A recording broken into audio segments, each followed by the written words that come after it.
we've constantly been trying to keep it nailed down, if you will, or screwed down, and it loosens up regularly, and it's partly because the timbers are old, and partly because the screws don't hold when you keep on running over them, and it makes a hell of a noise.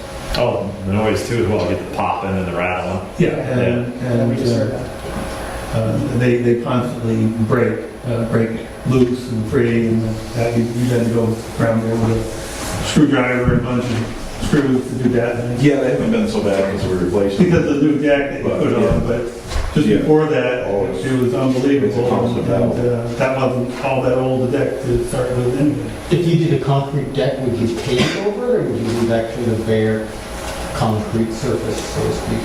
Those are both options. Yeah, we've done both. I mean, I think wood aesthetically looks better.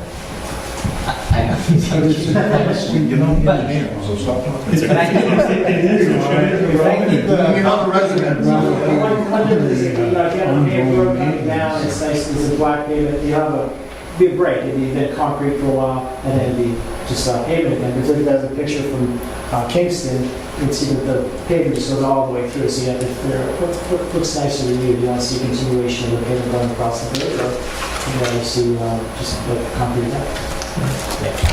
It's a debate between the engineering community. Do I want a bare deck bridge that I can always see the concrete and understand what type of maintenance I need to do over time? Or do I want a smooth blacktop deck where I can't really see the concrete underneath, but I trust that it's doing fine? They're both perfectly functional solutions. It would be nice to have a visual break just simply because of speed. Local residents travel reasonably close to the speed limit, but we get probably about 40 or 50,000 people coming through here in the summer and the fall, and people who come from outside of town tend to go, even now with the bridge the way it is, 35, 40 miles an hour over that bridge. There's a lot of bicycles use it, so for the concrete deck, I think that's a huge advantage, rather than, it's not that abnormal to have a bicycle issue on the bridge with the broken wooden pieces or, gaps in it or whatever. Yeah, intelligent. Thank you for that comment. just one idea might be, I think the concrete deck makes total sense, I was going to say that, so. But maybe the pedestrian bridge has some other surface that's a little more aesthetic than that. Again, that's a place where there's a couple of weddings happening in Jackson each summer. People go up there for photos, so. There are possible solutions to seriously stamped concrete and colorized concrete. We'll have to investigate the durabilities and colors and pluses and minuses, but it's something that can be considered. I think that's a huge trade-off in maintaining the looks with the sides of it. You trade off one thing for something else. They have stamped concrete that looks like wood. So you would want maybe a timber surface on the sidewalk? Well, I'm not saying it's timber, but I'm just saying something other than plain concrete for the pedestrian sidewalk. That looks kind of industrial to me, the plain concrete surface, whereas if it had some other surface, at least when people are taking photos and walking Concrete. I spent an afternoon up They there have stamped after we concrete. got talking about this. And I talked to people that were coming up, who had a lot of photo ops out there. But I didn't know if something like I don't know what you call it, a kick out, a place that's wider rather than that. I like that nice arc that you built of stone here, but that's not where the pictures are taken. The pictures are from the middle of the bridge. And if you had a little area there, like that area over at the bridge, or not even that big, but just something a little, So if there's a wedding picture out there, instead of having everybody be Yeah, right. close buddies and friends, and you could actually have like the bridal party in back and the kids in front or something. Or even if it were an ellipse, if you And showed elliptical sidewalk. something on the sidewalk. If I may make a comment, the sidewalk's now been closed for 2 years. When it was open, it was not maintained during the winter. It's not something that we would go and get a shovel. We never did that, I don't think. during the winter months. It's only open during the time when it's free of snow. But it is an observation deck. It is a place where, you know, it's the picture point. You know, one is just below when you're down below the falls looking up at the bridge, and that's when you do see the bridge as part of the aesthetic looking up, because it's right there. You know, from the bench that's down below that area there looking up, exactly that picture. It's a very nice picture. Yeah, and you can see oil paintings of that, pictures, everybody's got one. And that's most common. I'll pick one up on the way Yes. to that. Most common. And so you do see that, and, you know, certainly it's been an eyesore to have the thing closed up as it's been with all the Safety issues aside. the snow fencing up and that for the last couple of years. No one's been able to take a decent picture since. But that whole rail area, and I'm not wedded to the idea of what's there or not there, but it needs to be aesthetically pleasing. Bob? So we talked about that jut out a year ago too, to kind of maybe find something in the middle of that bridge that would kind of open up that sidewalk and that Dick was talking about. I remember that conversation happening. That makes sense. I think the strategy from a town standpoint is that within reason, we'd love to be able to do anything that the state will pay 80% of. Understood. And within reason, but what I was really interested in from the landscape architect's perspective is, are these stairs something, these examples that go up to the bridge level there from down below, is that something you feel realistically could be also included in the overall cost of the bridge project that the state would approve?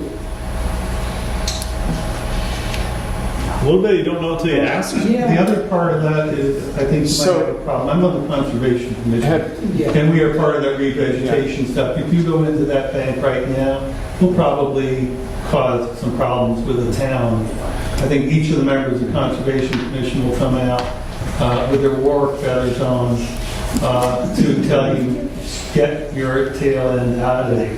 Well, And to the extent that you're affecting the wings, anything you're doing to build that up, we'll support, because building it up will help maintain less erosion. We got nailed with hurricanes and a couple of rainstorms right now that have taken out more soil than we really like to have. There's more rock exposed now. The folks who put those wings up took the stone right out of the falls to stack it, and of course destabilize the area and also reduce the amount of soil that's maintained in that area and reduce the banks that are between Route 16B and where the river flows. And between that and Irene and a couple of things, we've lost significant amount of soil off of that bank between the bridge and 16B.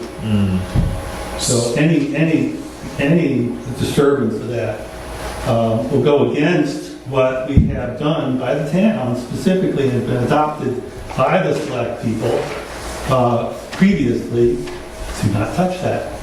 Well, but back to my original question for the landscape architect, I mean, and recognizing that this has, we've opened up egress. If you go up there and look at the post, the fencing that's up there, it was designed to have that egress. And so my question for you though was, is that something you feel could reasonably be included in the cost? I mean, do you have precedents that has seen something like that also be approved by DOT? Well, I think my answer was going to include the Concom, so, I think if you demonstrated that the stairs were in large part, much like the abutment, was part of the stabilization of the structure of the bridge and of the slopes on the road, I think there's an argument to be made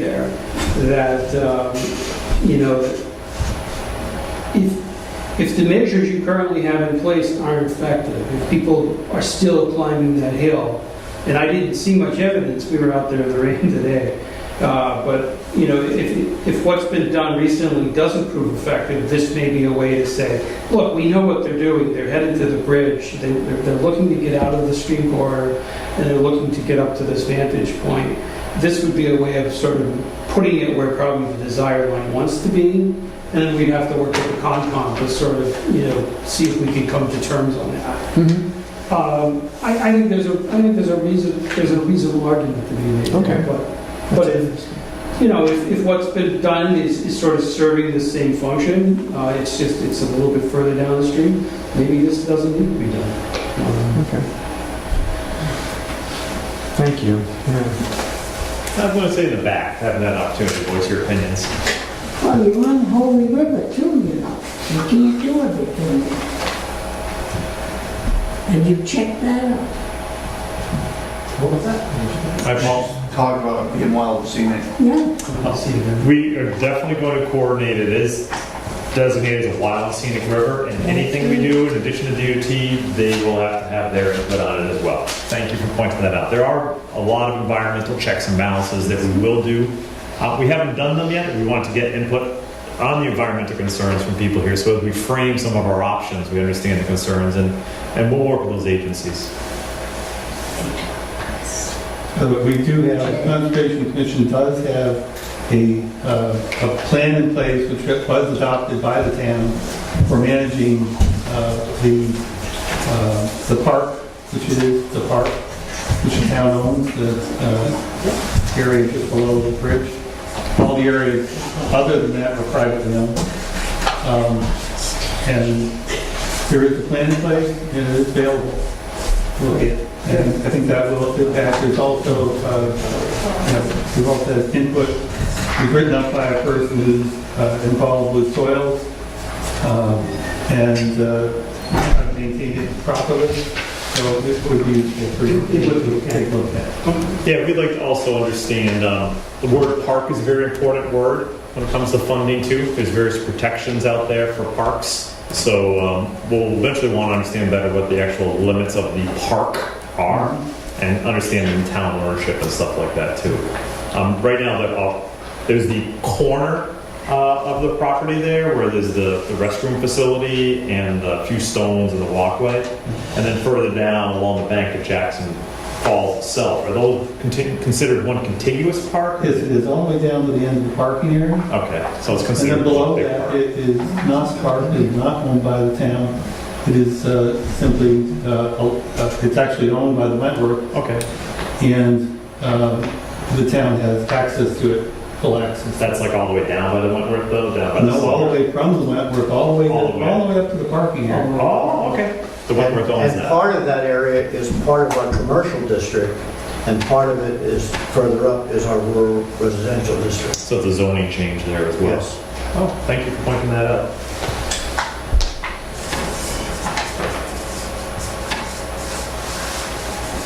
But there's full access to that by any town member to go see the falls and walk up it. Just a minor tidbit is there's a little gap in the parking along that stretch between the upper section and the lower section. And I know I talked to Tom Seidel, and you guys were talking about putting up some no parking signs in a certain stretch of that where it's narrow. I think there was no road. Is that correct? Yeah, there's a difference between what we're trying to do relative to trying to reduce the number of folks that are actually on the thing versus being conservation minded, where some of the parking is actually compressing soils and creating more runoff. And to the extent that that's occurring, we'd like to limit some of the parallel parking that's on Cardinal Road. We're diverging from our discussion of the bridge. I heard what he's saying. Let's stick to the bridge. Which actually is a great continuation here. So parking is something related to the bridge area that we want to understand a little better. So coming back to the bridge area, as Steve mentioned, from the New Hampshire DOT perspective, it's a bridge project, and the limit of work is essentially 100 feet plus or minus either side. It's just a nice dark number. So to ask for the DOT to do extensive roadway reconstruction, it's probably not an easy lift. Well, if we're within 100 feet of the bridge, we're talking about rails. What is the conversation about parking near the bridge? It's been an ongoing discussion, and it's, the entire town, downtown district, with parking problems. We're inviting tourists in, visitors to the town, and there isn't that much parking. How about to this location here? Is there problematic parking? Is there environmental issues with it? Would like to provide parking, prevent parking? And so you asked. I'm asking the crowd here to get It's opinions. kind of a 50-50 wash. Some of the people you talk to think there should be more parking, some of the people think there should be less parking. Up in this area here? Yep. Currently, that's no parking. Currently, the signs say no parking, I've noticed. And relative to signage, I think that most people in town would like to see less signage than more signage. At our covered bridge, we've gotten increasingly more signage, and now we're thinking about putting up a sign, no concrete trucks.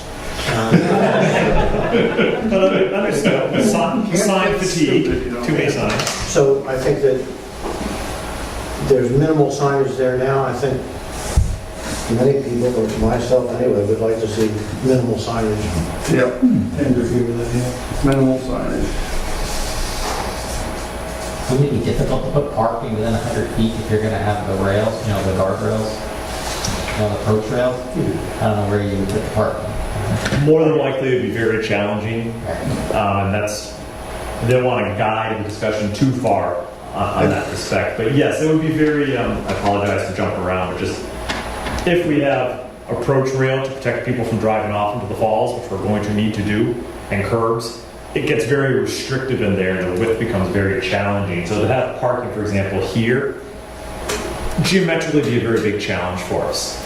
Possibly what may end up happening as we go through the filter design solutions, when we come up with sidewalk access, should we have that, and approach rails and stuff, we may remove parking by default.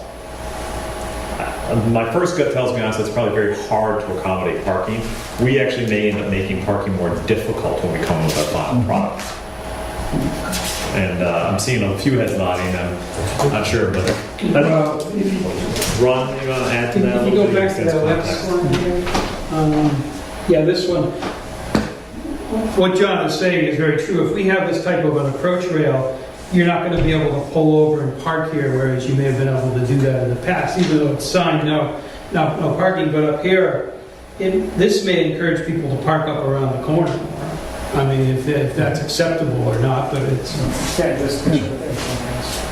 yeah, some of it, like, this was from the The sidewalk to the proposal. Yeah. If I may, the picture you have of the guardrails going in, I know if it gets wide enough, those probably look like a reasonable. Right now, with the width as it is, and you have that constraining, Oh, yeah. I mean, that Yeah. you'd love to see those built into the trusses there instead of as a separate animal, but, you know, if it's wider, it, you know, may appear okay. I don't know, it's hard to visualize that. I'm just looking at it and saying, oh my God, that looks terrible. Well, I think you definitely have to get wider to do that. It would have to get quite. I didn't want to guide the conversation, but to be honest with you, it'd be very difficult for us to accommodate parking between Carter Knox Road and the bridge. I don't think that's going to be accommodated. As Ron mentioned, there may be a tendency to push some people to park up this way. But the side of the road, after you get past 100 feet, the banks there raise up 10, 15 feet. They do. So it's, I mean, you can't really even park angled. Head in on Well, I mean, yeah. And I think, you know, Again, going back to the Diana's Bath issue, the town of Conway is now ticketing cars at $100 a piece for parking like where you saw on that photo where those cars were parked. so I think that was one of the advantages of those steps up in that landing area there. I mean, obviously that is going to limit the ability to park that close to the bridge. I mean, if you go up there, number one, Carter Knox Road's a state road. And so they're the ones that control the signage and the parking and whether it's parallel or nose in or whatever. And so number two, then Valley Crossroads, from the state right-of-way to the bridge is very minimal parking to begin with. So to lose a spot or two to have a completely new bridge is a minimal cost for parking up there.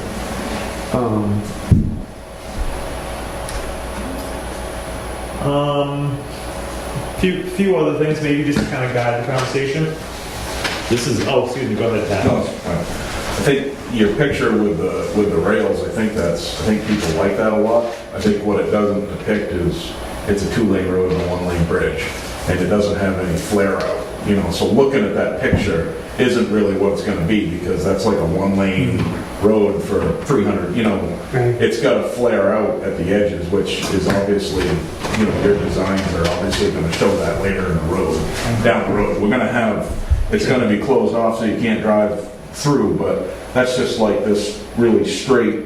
It's hard to envision, but it won't look like that, because it's going to have to flare to accommodate traffic. Yeah, these are gonna flare back probably even sharper That than probably will push back like that. Yeah, looking at that, it's like, you can't have, it's going to have to, And then, it's. thank you. We've done the survey. We don't have the blueprint with us, but once Rimmers tell you one thing, and then I'll say survey tells you something else. Like, oh, I thought that was 20 feet wide. Then all of a sudden you measure and go, oh, it's only 16 feet, kind of thing. Yeah. Yeah. That looks nice, and I think it's being fairly receptive here. Yeah, but it's But going to look a little. I think it's going to be different looking because of the flare of the road for traffic stopping and waiting for a car to come across and then go. Excellent comments. That's part of the highway design associated with this, because it's going to maintain as a one-lane bridge. Excuse me. There's the de facto widening here that allows passage of vehicles, and that'll occur both this side and this side of the bridge for obvious safety reasons and sight lines. We've also noticed a little bit. The survey will tell us when you're coming from Valley Cross Road, the bridge is actually on a little bit of a kink. It may sound silly, but the road comes down and there's kind of like an angle kink. So we're going to have to look at the geometry to figure out how to appropriately smooth everything out through there. If it goes to 18 feet wide, that's effectively a 2-lane bridge, isn't it? Yeah, we'll look into the highway design standards to see if it becomes categorized as a 2-lane bridge.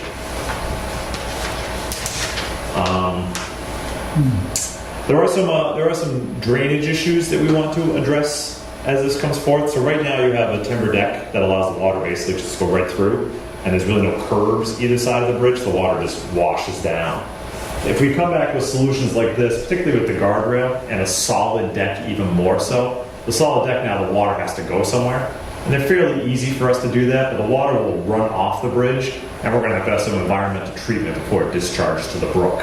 We'll work through the environmental agencies to find the proper solution to that. It may be something where there's actually a deep sump catch basin on the side of the bridge where the runoff will go into the catch basin, and the catch basin has a lower section to it which accumulates sediment, so the sediment doesn't go into the brook. And then it's a bit of a maintenance issue for the town because they have to clean out that sediment every so often, every few years, or every spring or every fall.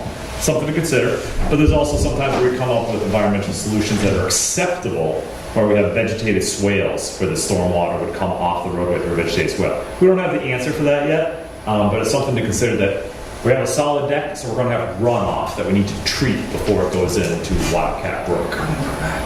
Is there any, this may sound, I know there's a couple on Route 16, but are there any sumps and catch basins the town is maintaining right now? We only have a handful. They're far and few between. There's no real drainage. It's just a catch basin here and an outlet. So it's nothing major.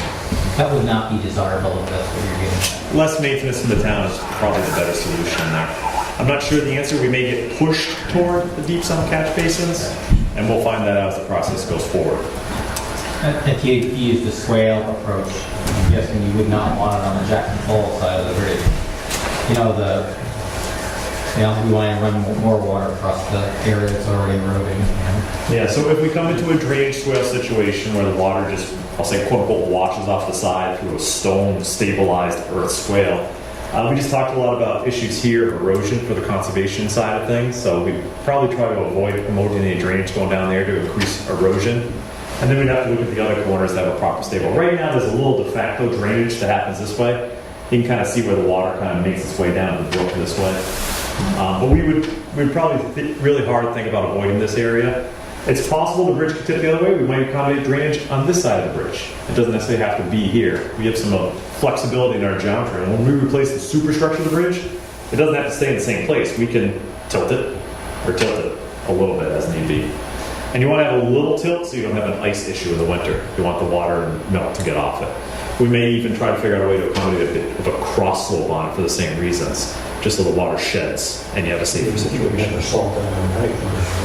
Yeah, just keep, one of the things we've had problems, you know, with an open bridge like that, with the wooden beams and all the cracks, the amount of silt and the amount of sand and salt that gets down on top of the abutments is constant maintenance problem for all our bridges that are that way. It's going straight through. One way or the other, the salt and the sand's going somewhere. If it's either gonna come out on the road and go where it's gonna go, or it's gonna go through the bridge and into the river. And that's from Anyway. and that's from an environmental perspective. We try to control where it goes, and if you are able to focus it to like the deep summer catch basin, it's congregated in one area, and you can remove it.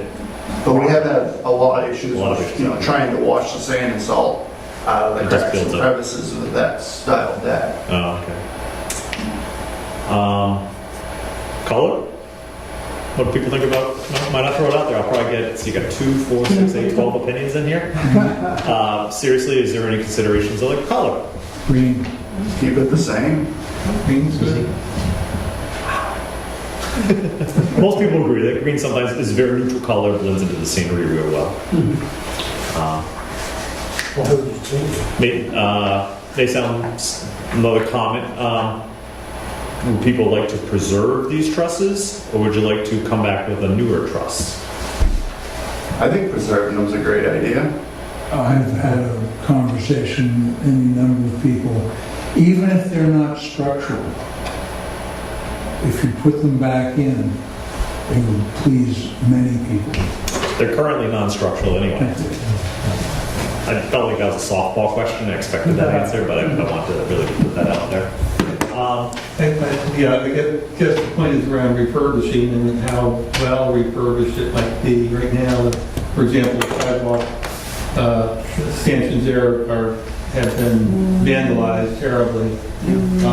Caps are ripped apart, and I think as these guys know, that metal that's sitting underneath there is all bent up and crazy, and the amount of rot on both. I mean, the whole thing rotted out. I think we have the picture from Kingston at the very end of the slides. I think I left that after the clear one. So I gotta say, I'm pretty confident that we can preserve your truss. This is a snapshot of your truss out there, which definitely has some bends in it and stuff that not supposed to do that. The example project we showed was in Kingston, Massachusetts, but the before picture of the truss, there's physical holes here on the top of that truss member. There's trees growing out of it. I could put my hand through it with razor blade sharp.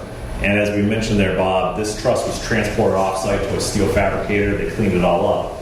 And now you're out there, and they put solid pieces back, so it was a safety issue, cleaned it all up. And they used rounded head bolts there to try to mimic the appearance of rivets. So I'm pretty comfortable that the truss up here isn't nearly as bad as some of the stuff we've dealt with in the past, and I think we could do a nice job of preserving it. It's aesthetically pleasing. Agreed. I agree, and I appreciate everybody's input. Understood about the stanchions and the difficulties they have there.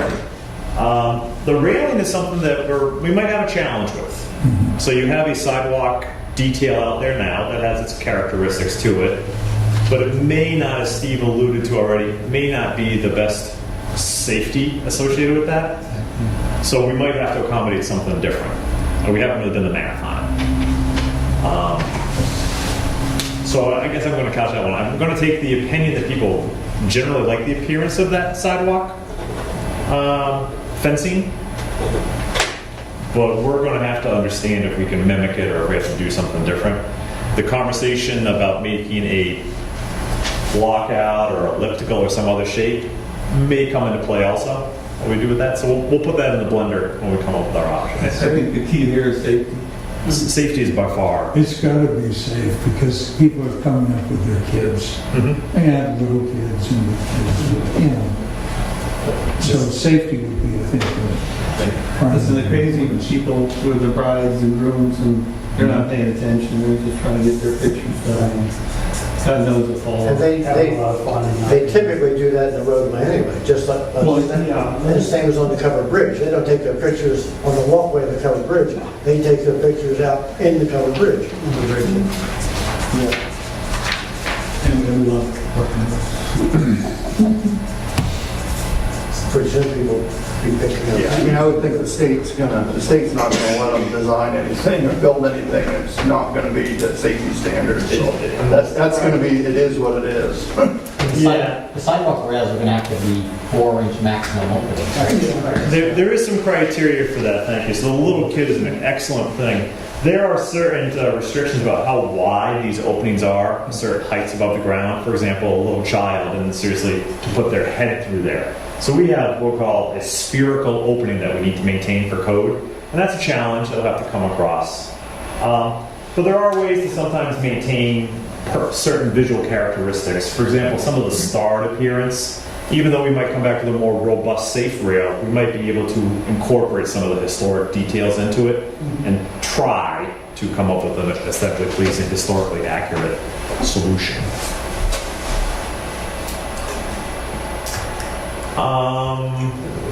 How about the stone wing walls? I know Steve brought that up. There was a bunch of options on them. Yeah.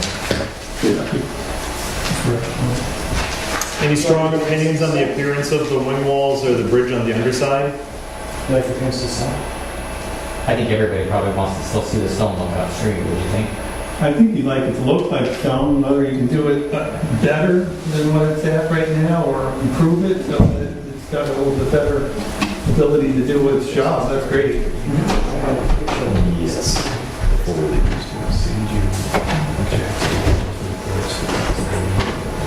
Okay.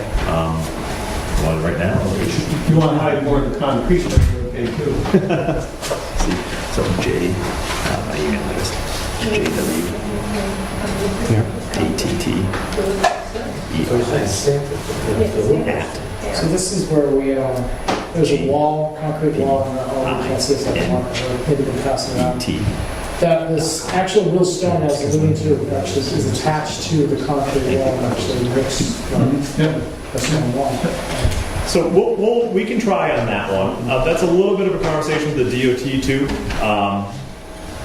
We have to kind of sell a little bit. That may be something where they say, well, the stone abutments are doing fine, as Steve alluded to, and if you guys want to put veneer on there, you can go ahead and do that, but they might ask the town to pay for it. So I think what we're going to try to do is, I think it's a nice solution to put the stone veneer there, and if we can get the state to participate in it, that's great. A lot of these elements, if we get pushback from the state in terms of them participating on it, we will come back to the town and say, the state doesn't want to participate in these items, and they may cost 5, 6, 7 X dollars. Do you want to do that? So we're not going to push a dollar burden onto the community. On the wings, though, I would think that whatever the least costly option is that keeps the stone appearance, to properly Stabilize them as best possible. Yeah, I think weighing longevity, when we're gonna get a whole brand new bridge, it'd kind of stink if we just leave the old blue stones there and we get another hurricane and those wash out and we gotta come in and do more excavation, which causes more erosion. Like if we're doing it, I think you gotta weigh what's best for the whole project.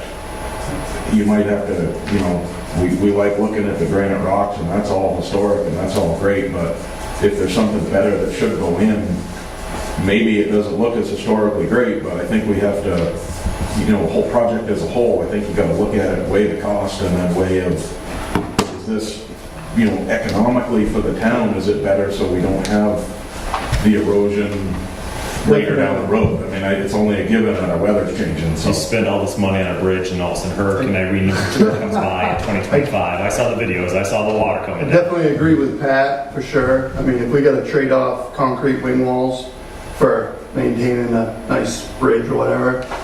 When Hurricane Pat was there, I was there, we're the ones that fixed it after Hurricane Irene, the rocks, and it wasn't all that much fun. To try to do it without getting in the river, sandbagging the river, and it was not much fun. So doing that again will not be much fun. A few more comments. We're here to stay for a while, but in case anybody wants to leave, I'll stay here as long as everybody wants to talk. Just to understand right away in the issue. It's always a conversation point when we have a project. I think a few people here are butters. Are there any immediate right away or butter concerns? What is the right of way width there? I can't remember. I don't even remember. I don't know if I've ever known what the right of way width is for They drainage. should know, right? I know we have not done the research yet to find the exact right of way lines. Downstream, it shouldn't be an issue because Yeah, it's down on one side, and so upstream, it's just Dick Valiant's area. Sometimes the right of way is not very well controlled on a road like this, so we may run into a right of way conversation with the registry of deeds and so forth. But a butter's next to it, around it. just that one uphill's the only. Is anybody here from that property? No, Dick's not here. Dick. Okay. So, But we just want to understand their concerns. They're probably the most directly impacted because they're right next to it. I know that you did talk to him. They were out. They were out doing your surveying. Oh, right. I think you did talk to Dick because he said he talked to you. Other things, I think closing the bridge for construction is kind of an inevitability. We'll find out more as we develop the project, how long we think construction would take on a project like this. Because of closure, I expected one construction season is what we would expect. As soon as the snow melts and we're able to do some work. It's a fairly clean looking project. We'll get the right contract and the right schedule. You'll have no bridge there for a summer for sure, but we'd hope it wouldn't extend into a second summer. We'll find out more as we go forward, so I don't want to promise that, but closure's going to have to happen. We'll work with the power companies to talk about de-energizing or possibly temporarily shutting those lines down, and if they do. Yeah, you're definitely going to want to look into that because I'm pretty sure the only way Eagle Mountain House can get its power is across there. Okay. It doesn't come up from the village and it doesn't come down Carter Notch from the north. It's kind of a weird setup, but Thank you for you pointing can out. only get. Me too. Yeah. Me too. So that, I think de-energizing that during construction is probably out of the question. Yeah, so there's solutions there. There may be temporary pole relocations to get them out of the way. And a lot of it is just when the construction equipment's there, the metal booms from the construction equipment don't want to be near high energy lines. Not a good combination. There's solutions, but thank you for pointing out the power grid. If you can figure out how to get rid of the power line across here, that'd be good. All it takes is money, underground. But those are things for us to consider. There's construction costs of a job, utility relocation costs, right-of-way costs. There's other components to a project beyond just the physical contractor bid price. Like I said, I'm here to talk about everything, but I think we hit at least our wish list of comments. Is there more comments people want to add? I'm not in a rush to leave, but if anybody wants to leave, I don't want to take control of the meeting from the selectmen. Well, I'll say thanks for Thank you very coming much. up and putting together such a Great job. professional Thank presentation. you. Hopefully we move the right way. We'll work with the selectmen, but if there's someone like Dick or a resident who hasn't been around, we'd appreciate comments. The Board of Selectmen can send them to us, but ideally, no more than another week so we kind of keep moving. So today is Tuesday, September 25th, my 19th wedding anniversary. So we'll communicate with the borough through the town, kind of maybe set a deadline saying, hey, can we have comments by now? But I would say no later than the following Friday, which I believe is October 5. So we'd appreciate any more formal feedback by October 5 so we keep moving forward. And you'll be coming back to us with a draft type proposal? Is that- Yeah, our next process for you is we're going to develop the engineering report based on the input here as well as whatever follow-up input and our engineering studies. We'll submit a draft to you, probably electronically. We'll probably send you an email, like a PDF document for your review. And if you want us to come back up and talk about that document, we can. If you're comfortable doing resolution of documents over email and phone, we can do that too. Once we solve that report collectively, we'll send it to the DOT and hopefully things get reviewed quickly over there. Hopefully. Yeah, hopefully.